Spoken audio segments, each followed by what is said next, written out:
YouTube says it has had enough of vaccine misinformation on its site. And false stories from phony sites to run circles around major news outlets. Many people don't know the difference between something real and something created to deceive them. Open your eyes. If you've ever had this feeling that something was terribly wrong with the world that we live in, but you couldn't figure out just what it was, then you've come to the right place. Secret societies, mystery religions, and the Illuminati have been controlling our reality since the beginning of time. But not anymore, because there is an awakening happening, and you are about to become a part of it. Wake up, because this is a call for an uprising. Wayward Waymos. This video here captured several of the self-driving cars just clogging up a neighborhood cul-de-sac. The people living in the Northwest Atlanta neighborhood say dozens end up circling their community. Channel 2 Steve Gelbach is on one street where they want the Waymos to stop. It's almost every little cul-de-sac around our area, so I think it's a real problem. Waymo after Waymo after Waymo enter this dead-end street, usually early in the morning. I think yesterday morning we had 50 cars that came through between 6 and 7. Neighbors on Battleview Drive started seeing the autonomous, driverless cars 2 months ago, but the groupings and large number of Waymos just started circling in and out in the last couple weeks. Something strange has been happening in one Atlanta neighborhood. Residents are waking up to Waymo traffic jams, the driverless cars basically taking over their quiet cul-de-sac. It's just the latest episode of the high-tech robo-taxis going, well, rogue. CBS News correspondent Skylar Henry has the details. We've almost lost some pets. It's a little scary. Andy Brown Millheisler is one of a handful of residents along this Atlanta cul-de-sac that had been dealing with a recent Waymo invasion. It has been primarily in the mornings, but it's unpredictable, really. She shot cell phone video of the driverless car, sometimes exceeding the neighborhood speed limit, circling outside of her home. Then, this. An eventual logjam of what she said amounted to between 40 and 50 Waymos. We put the little yellow man out as a traffic calming device. It confused the Waymos. All of a sudden, there were 8 or 10 of them backed up. It was a mess. Just this month, Waymo announced the recall of nearly 3,800 robotaxis to address a software flaw, causing the vehicles to misinterpret standing water after one drove into floodwaters in Texas. As the number of autonomous cars have increased on American roads, so have the woes, from taxis not stopping for school buses to others blocking emergency vehicles. Darrell West is an AI and robotics expert. In a lot of respects, autonomous vehicles are safer than human-driven vehicles because they don't get distracted and they don't get drunk. But people don't want to be run over by an autonomous vehicle. In a statement, Waymo says it's addressed the so-called routing behavior here in Atlanta. West says companies like Waymo must continue to improve communication and feedback between them and passengers to boost rider confidence. Major? Skylar Henry, This is a call for an uprising. Welcome to today's show. As you just saw, Waymo cars, which are driverless vehicles that none of us asked for, nor do any of us need, but of course, the government is telling you that we need them because it's safer, because Waymo vehicles don't get drunk and don't text and drive. All things the government could clearly do a better job of handling, like, of course, by increasing the criminal consequences for drunk driving, or in fact, criminalizing people who text and drive and get in automobile accidents. But they don't want to do that because, of course, by criminalizing people, more and more people would think twice before entering a vehicle and driving drunk or texting while they're behind the wheel. What they want to do is say, keep living like that. You can get drunk and get in the car. We'll just have a driverless vehicle bring you home, and it'll be much more responsible of you and much better for our world. You want to text and drive? Go ahead. We won't hold you accountable. We'll just make cars that make it so that you can continually be on your tech pointlessly, and you won't have to worry about swerving into another vehicle or driving off of a cliff. Although keep in mind, our Waymo vehicles seem to be driving into water. And let's hope that that trend keeps up, where these Waymo vehicles are so clueless that they see gigantic floods in the middle of the road and they all drive right into it, hopefully all short-circuiting themselves, because that's what we really need. But they'll tell you it's safer because, of course, the cars themselves can't get drunk, although the cars aren't stopping at bus stops, so watch out, little Timmy, you might lose your legs this week. And they're blocking emergency vehicles, so say your grandma or your dad or you or somebody you know has a stroke and they need to get to the hospital immediately. Well, watch out, the clueless Waymo vehicle might be blocking your road because it doesn't know how to interpret those things. Or does it? Or doesn't know exactly what it is doing, right? Or a lot of these stories to make it seem like it's just an innocent project by big tech to make our world more safe and more convenient and things easier and to help people get to place A to place B without having to worry about reckless driving. Well, of course, that's highly likely that some of the stuff they put out there are planned stories to make you think that the technology is not more advanced than it is. But what you just saw in that Waymo clip of vehicles surrounding a cul-de-sac is what the future looks like, because that is what a surveillance state looks like. And you'll see these types of vehicles patrolling your streets in the future because they'll tell you that it'll make your neighborhood safer. Don't worry about the cops because they're racist. We don't need any more of them. And of course, they're all Freemasons. So of course, they're conveniently sabotaging their own careers because they'll be rewarded very greatly after the fact. But don't worry about the police patrolling your neighborhoods. We don't have enough police conveniently anymore. We'll have these autonomous vehicles driving around our streets at night, making sure everybody's safe. But what they're really doing isn't making sure that your home is safe from getting burglarized or porch pirates or your kids being abducted. What they're doing is building out a surveillance state, all in the name of safety and convenience, yet the sheeple don't realize it. Like I've said for years, the blood is on our hands. We're responsible for bringing this tech into our lives. If the government knocked on our doors and told us to get cell phones in the 90s, nobody would have gotten it if you knew it was coming directly from the government. But because it comes under the false illusion that this technology was created by entrepreneurs and companies to make your life better and that we all need cell phones, well, of course, everybody's on board. Just like with the Ring, right? Hey, we're putting cameras on our homes. 20 years ago, people said, whoa, I'm not putting a camera there. Who's all this stuff going to? And of course, you eventually find out it's not just going to Amazon. It's going to your local police. It's going into these data centers. And people go, oh, wait a minute. Well, I got to be careful because people are stealing my Amazon packages on the front porch. Oh, yeah? Why don't you just call Amazon and tell them that your package never came and they'll automatically give you a refund? Ever dealt with Amazon customer support? It's like literally speaking to 2-year-olds. They'll give you your money back pretty much for anything, but people are fearful. Somebody might come in, somebody might take their package. So let's build the surveillance state out for the government. We'll put cameras on our homes, we'll put listening devices inside our homes, and eventually we'll decide that we don't need to drive anymore because it's too scary and dangerous because of all the propaganda stories that'll continue to come out about how dangerous it is to drive, how driving's more dangerous than flying, how driving's more dangerous than this and that, and everybody will accept driverless vehicles, and they'll say, hey, you can get more done in your day-to-day life. You could work from your car, you could do this, you could take advantage of every second of every day, even though you live a pointless existence where you don't need every second of every day and everybody's in a rush to get nowhere. So let's start here. Let's start with this actual nightmare of a story, because this is the reality that we're allowing them to build out. So Waymo self-driving cars were seen all over Atlanta streets giving ride share trips through Uber, okay? What happens when they're empty? Well, in one Northwest Atlanta neighborhood, as you saw, the residents say dozens of Waymo cars ended up circling their cul-de-sac. Sounds like a test run, doesn't it? It's almost every little cul-de-sac in our area. So I think it's a problem, said one neighbor. On a dead-end street, Waymo after Waymo after Waymo drive on. Usually early in the morning. I think yesterday morning we had 50 cars that came through between 6 and 7, folks. Does that not sound like a surveillance state? Yeah, 50 and 60 cars are just oopsie-daisy driving around. They're not programmed. These things are fully programmed. So somebody's deliberately sending it down these roads. They might want you to think that they have a mind of their own. Well, if that's the case, then we shouldn't allow them out there, right?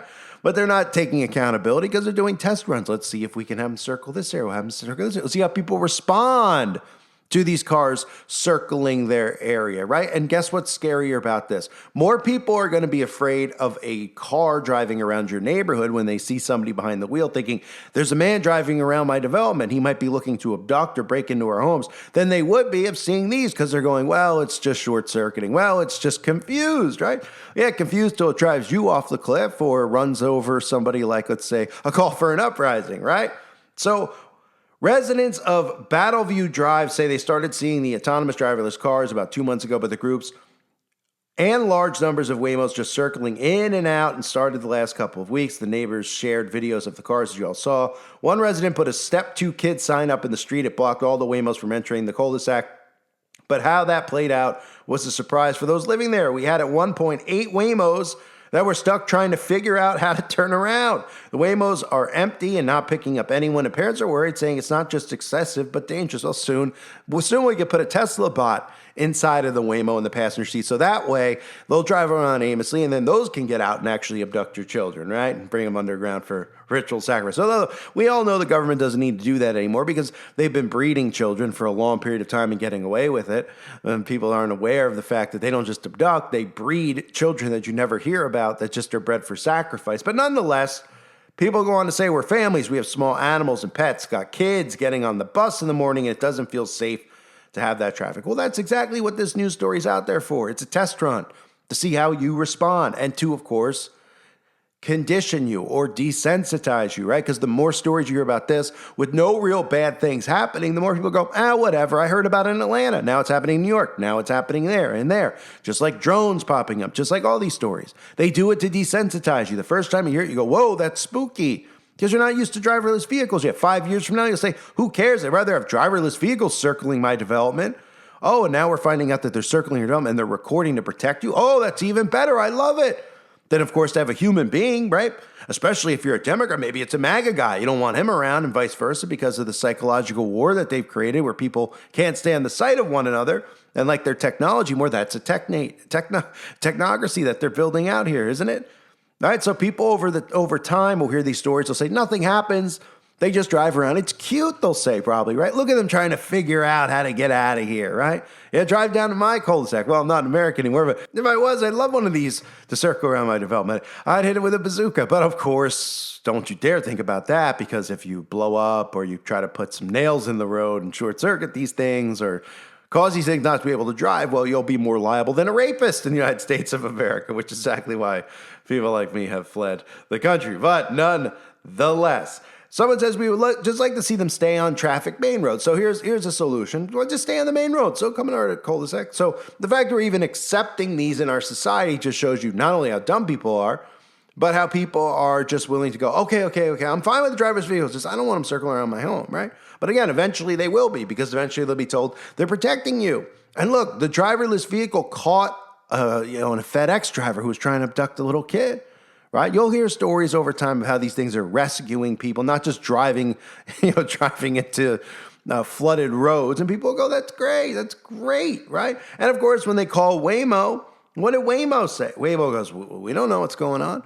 Waymo doesn't respond, right? Yeah, they don't have to be held accountable, just like pretty much nobody in our government's held accountable, and none of these big tech companies are held accountable for stealing our information, reselling our information, all the things that they do, and they tell you, well, it's in the contract. We sign up for a phone. Well, nobody tells you flat out, hey, you can sell our data, and then you get 9,000 spam calls a day. You get people calling you who have information about something you just bought, pretending that they're that company to try to get your social security number. Yeah, nobody cares. Nobody cares. So Waymo's not held responsible for these random cars that nobody approves except for the government that are driving around your road. They go, we don't know why it's short circuit. Sound dangerous to anyone? It's blocking buses, according to the story. It's blocking emergency vehicles. It could run over little Timmy and can break his legs. But don't worry, when they do that and they run over little Timmy's legs, they'll tell you that, well, Elon Musk will give them a brain chip that'll allow little Timmy to walk again. So we're all supposed to celebrate the technology instead of saying who's giving these people the authority in our lives to do it. Well, if they keep you distracted long enough, as they're doing right now, obviously they're just taking the authority and they're expecting you to do nothing about it. So when they put stories out here like this one, they just expect you to go, ooh, ah. And then eventually when you see it in your town to do the same exact thing. And then eventually to one day just say, what's the big deal? It's cute. I want to sit outside with popcorn and watch them try to figure out how to get away, even though they're smarter than they make on. Because the second that they tell you to turn into Christine and drive through, your home, or go into a maximum overdrive and drive through, a carnival of Christians at a festival somewhere or whatever. I should say a group of Christians at a carnival, which really is like, the carnival these days of these Hillsong-like churches that look like carnivals. But they'll program them to drive wherever they want. They'll say, oopsie daisy, not responsible. It had a little glitch and it drove somebody off a cliff that we didn't like because they were questioning the government on the internet. So I mentioned a couple movies there. Anyone remember Leave the World Behind? I broke it down numerous times. Videos are available on the website. Again, if you haven't joined the website, I recommend you do. It's the price of a bottle of water. It obviously helps the channel out if you join the website. I'm not sitting here begging people for donations. The website's $2.99 a month, so I can have unlimited bandwidth over there. But all my content is there uncensored, where I can talk about any single thing I want, which, of course, we know they do not allow on platforms like YouTube or anywhere else, really.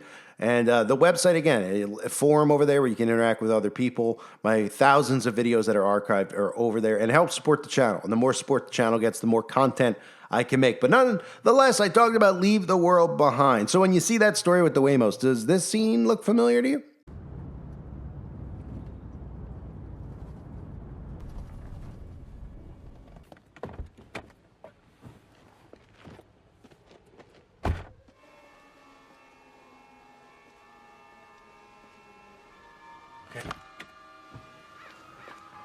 See anyone? There's nobody here. Hey, someone's coming. Yo!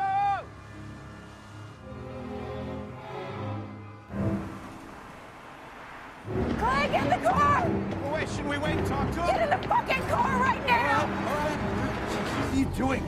Should we flag him down? Maybe they know something. There's no one in that car! Mom, you let this car go!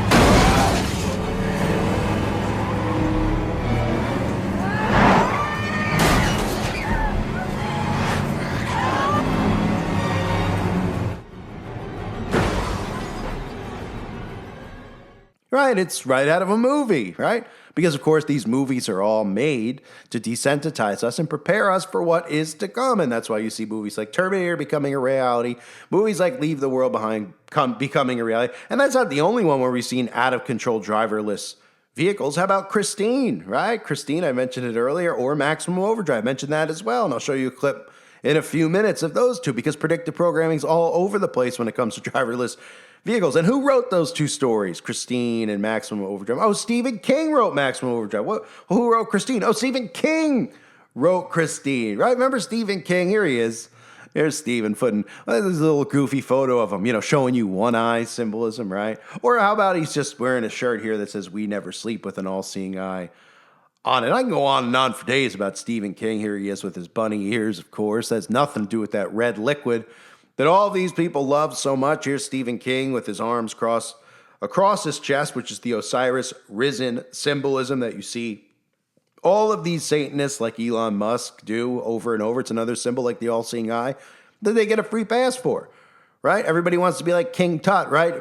Smile for the camera. Oh, Madonna, let me cross my arms. Bono, let me cross my arms. Satanists like the band Kiss, who of course got presented a Lifetime Achievement Awards at the White House, right? Because Trump's a real Christian, right? Broke that down as well. All these guys, arms folded over chest, is Osiris risen, Antichrist symbolism, David Bowie. And of course, mentioning that red sauce real quickly with Stephen King, who, again, if you think he comes up with these ideas, or James Cameron comes up, think again, Steven Spielberg. These are puppets of the government who are feeding you predictive programming. It desensitizes you to the reality of what's to come, and it gets you to accept it. And it's also a form of witchcraft, showing you these things ahead of time. And it makes it harder to wake people up to the dangers of all this stuff, because anytime we talk about, let's say Elon Musk, Tesla robots coming, being sold in stores, etc., and people like me are going, it's going to be like the Terminator. Those people just go, oh, come on, it's going to be like the Terminator. Look, they're vacuuming. Was the Terminator vacuuming? Right, until it takes the vacuum and it shoves it right up your ass, right? Excuse my French. So when we talk about Stephen King, again, these stories are fed to these guys. And Stephen King, as you saw with the bunny ears, as I've talked about many times for those who don't know, represents that red liquid that these people like to live off of and feast off of. It's something with adrena. Yeah, and I think it ends with the word chrome. For those that don't know, Stephen King's book, It, should be enough to maybe have him arrested or at least looked at because of the plot. Now, most of you just think of It the Clown. You go, yeah, it's freaky. He abducts little kids, right? But if you read the book, right, is this the 800-pound gorilla in the room? Well, let me just tell you how the book actually ends, because the movie leaves it out because, well, they don't want people to show up at Stephen King's house. Let's see. This article says, let's start with the one thing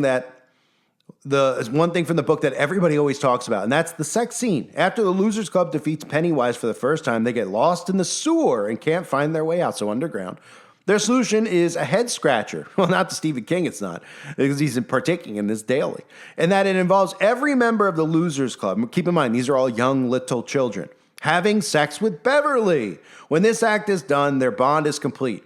A suppressing shadow is lifted and they're able to find their way out of the sewer and step out into the real world and their adulthood. Oh, does that sound like a wholesome ending? Does that sound like it makes any sense? Well, of course, it sounds like a giant sex ritual, sex magic, like Aleister Crowley writes about, who, of course, we just saw doing the Osiris Risen symbolism, right? King's defended this moment multiple times over the years.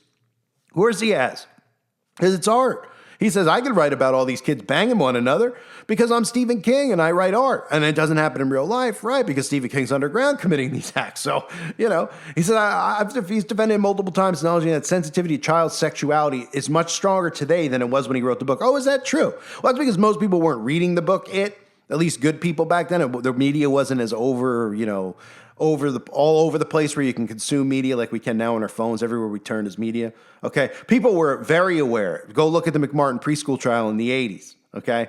People were aware and people were very against. People have always been against sexual activity with children. Okay. Stephen King didn't expect when his movies started coming out. They have his first one that came out. Then they remade the movie recently in the last decade or so, that people would pick up a book and read it. And then the people like me who expose him and others on the internet would say, hey, everybody out there who thinks it's just some fun horror movie, go look at the book. Yeah, Stephen King, the guy doing the all-seeing. Yeah, he's talking about kids having sex at the end of the book. It's strange. It has nothing to do with the plot. And people suddenly got on Stephen King. So he's defending, he's like, well, things were different back then. Oh, I don't know what time period where anybody ever approved of sexual activity with children. In fact, if you go back in time when people were held more accountable, let's even hypothetically say the Wild West days, you would have been shot on the spot. It would have been private justice. There wouldn't have been a trial. We wouldn't have what we have now, where these people get away with the stuff they do to kids and get let out. And we're told, oh, they got to have a fair trial. Oh, you walked in, the guy was having sex with multiple children, and he has to have a trial? Here's the trial. Get a rope, go find a tree, right? End of story. But nonetheless, Stephen King says he also said he didn't even consider the sexual aspect of the scene beyond, that it solidifies the book's theme of moving from childhood to adulthood. It's completely sick. And of course, there's other books and movies that have come out, and people don't even realize it's all Stephen King, because he is one of the guys like Spielberg, James Cameron. They constantly are putting out predictive programming. Avatar and Terminator, all the Stephen King films, and of course, movies like Schindler's List that Stephen King puts out, of course, to create this illusion in your head of who the victims are, when in fact they're really the ones responsible for the world problems. But what do we got from Stephen King? Well, we got The Cell, right? I talked about The Cell, the mysterious signal broadcast through the cell phones turns users into violent, mindless phoners, essentially zombies controlled by tech. Sound familiar? With the 5G frequencies and stuff we see now, even phones that could explode on the spot, like we saw with the pagers and those stories with Israel. I mean, it's unbelievable, right? We had The Cell. What else do we have, Stephen King? The Running Man, dystopian future, man's forced into a deadly televised game show. Starting to see, getting closer to that with Hunger Games, etc. The Stand, another one, a story about superflu wiping out most of humanity, leaving survivors to rebuild amid good versus evil. Written decades ago, but became ultra relevant post-COVID, right? Yeah, of course, because this stuff is all predetermined, and these movies and books we're told are entertainment are a form of witchcraft, and these people are all witches and Satanists who are making them. But for anybody out there, I showed you the clip from Leave the World Behind. Here's more predictive programming, from Fast and the Furious to some of Stephen King's films that show you trucks and cars all having a mind of their own, driving through buildings and driving over people. And of course, in the Fast and the Furious scene, keep in mind that this is the government. I mean, I don't know the plot in the movie, because you could put a gun to my head and I'll take the bullet before I'd ever sit through a Fast and a Furious movie. But I don't know if it's the government that they're showing here with Satanists, Charlize Theron, but people being able to access these vehicles because they're controlled by Wi-Fi, right? Just like I've warned with the smart meters, the smart fridge. Oh, and there's carbon laws. Guess who's going to be able to turn all that stuff off because it's all run through Wi-Fi and Bluetooth? The government will. And here you could see them turning on all these cars, even though people are like, wait a minute, I don't have an electric vehicle. Oh, well, your car has Wi-Fi enabled in it, right? Well, guess what? Somebody could take control of the vehicle just like they do with the Waymo vehicles here. So look at this horror story and how long they've been telling us this is what the future looks like.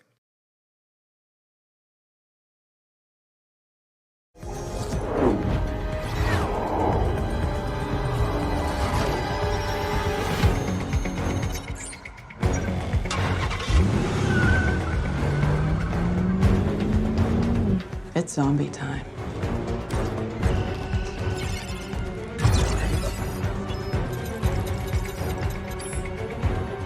I'd buckle up if I were you.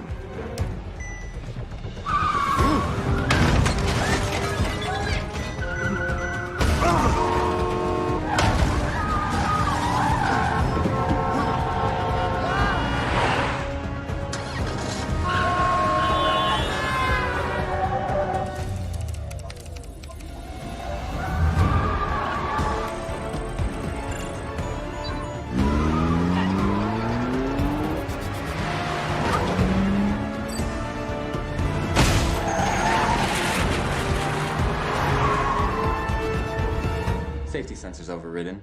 Thank you.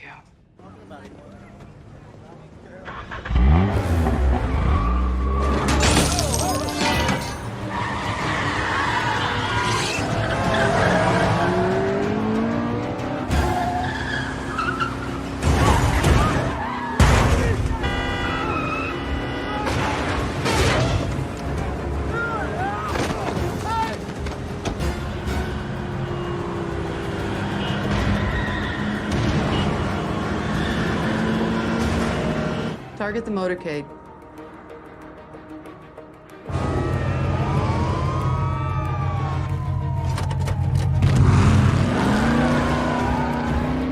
And here they come.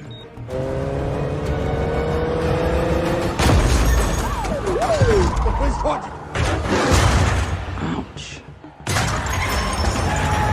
Oh, поехали!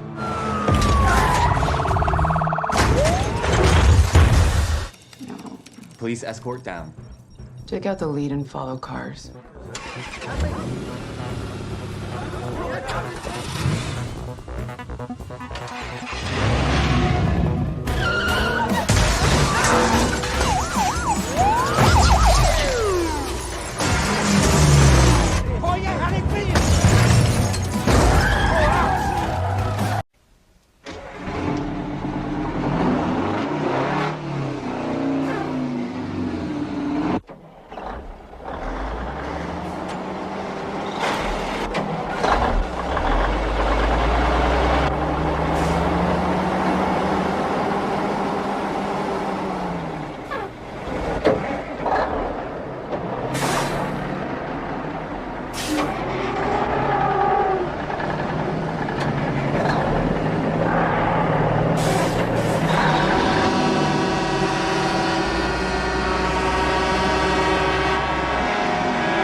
Cunningham!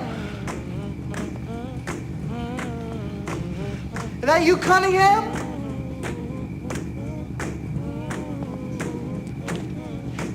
Hey, you ain't mad, are you?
So we have predictive programming. We have Waymo cars driving around. And again, there'll be stories out there eventually after the first wave of these stories about, they're clueless, they're driving into war. Oh, because people, honestly, I say that about, look, it's cute. They don't know what they're doing.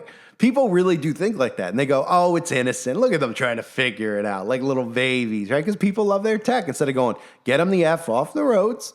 And nobody gave you the authority. So if big tech doesn't get pushed down as far as the stuff they're doing with artificial intelligence where they could take your face and have you commit a murder. Just think about that, the stuff they could do with the AI that we've already seen, how easy it is to trick people with the AI they've released to the public, let alone the AI they have, where I guarantee you, where you see 6 fingers or all these little things that happen with the AI. The government's AI will not do that, so they can take any one of us and frame us for anything. Is that the type of technology we need? No. So what we should be doing is saying all these tech companies either need to be put out of business, or, and of course we know it's really DARPA and the government's technology, but we start there, holding them, not even holding them held, just get rid of it. Get rid of it. Don't just say, you're not allowed to build data centers. We don't want them. We don't care that they're fun. We're saying no. We're saying no. We don't want driverless vehicles on the road. But instead what happens is they create stories that people driving is dangerous. The data centers are here to protect you from having your identity hacked, all this crap, and people buy into it. But what we should be doing is saying, get rid of it now. And an uprising should occur. But it won't. It won't, because people love their tech more than they love other people. The world has grown cold, as the Bible says. Look how many people can't stand the sight of their next door neighbor based on who they vote for in the fake elections where your vote doesn't even count. That's how deep the psychosis goes, while they're driving Waymos all over the roads, then literally telling you, oops, it blocked emergency vehicles. Oops, it blocked a bus stop and almost ran over little Doug. Oops, oops, oops. And we still allow it to happen. They put these stories out there and they watch for pushback, and there is none. So guess what? They're going to keep moving forward with this hellish technocracy that they're building out in the United States of America and worldwide. I thank everybody for being here. Hope you're all doing well. God bless you and your families as always.